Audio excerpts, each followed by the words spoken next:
మరి ఇప్పుడు number 8 the Oracle I.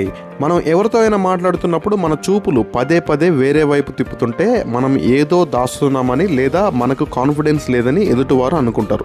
ఈ ఆరకిల్ ఐ టెక్నిక్ ఏంటంటే మిమ్మల్ని ఒక తెలివైన మరియు నమ్మకమైన వ్యక్తిలాగా చూపిస్తుంది. దీనికి మీరు చేయాల్సింది ఏంటంటే మీరు ఎవరి మాటలైనా విన్నప్పుడు మీ చూపులు వారి ముఖం నుండి పక్కకు తిప్పకండి. ఒకవేళ మీరు చూపు తిప్పాల్సి వచ్చినా చాలా నెమ్మదిగా ఏదో ఆలోచిస్తున్నట్టుగా తిప్పాలి. అంతే తప్ప స్పీడ్గా లేదా భయంగా అటు ఇటు చూడకూడదు. ఫర్ ఎగ్జాంపుల్, మీరు ఒక ఇంటర్వ్యూలో ఉన్నారు. ఇంటర్వ్యూయర్ ఒక డిఫికల్ట్ క్వశ్చన్ అడిగినాడు. అప్పుడు మీరు కళ్ళు పైకి తిప్పి లేదా కిందికి చూస్తూ సమాధానం చెప్పకుండా నేరుగా వాళ్ళ కళ్ళల్లోకి చూస్తూ సమాధానం చెప్పే ముందు చాలా నెమ్మదిగా పక్కకు చూసి మళ్ళీ వాళ్ళ వైపు తిరిగి మాట్లాడండి. దీనివల్ల ఉపయోగం ఏంటంటే మీరు చాలా సీరియస్ మరియు ప్రొఫెషనల్ వ్యక్తి అనే ఇంప్రెషన్ కలుగుతుంది. మీరు చెప్పే మాటలకు కూడా ఒక వెయిటేజ్ అనేది పెరుగుతుంది. మీరు అనవసరమైన విషయాలకి భయపడరని, ఏదైనా లోతుగా ఆలోచించి నిర్ణయం తీసుకుంటారనే ఇంప్రెషన్ వాళ్ళకి కలుగుతుంది.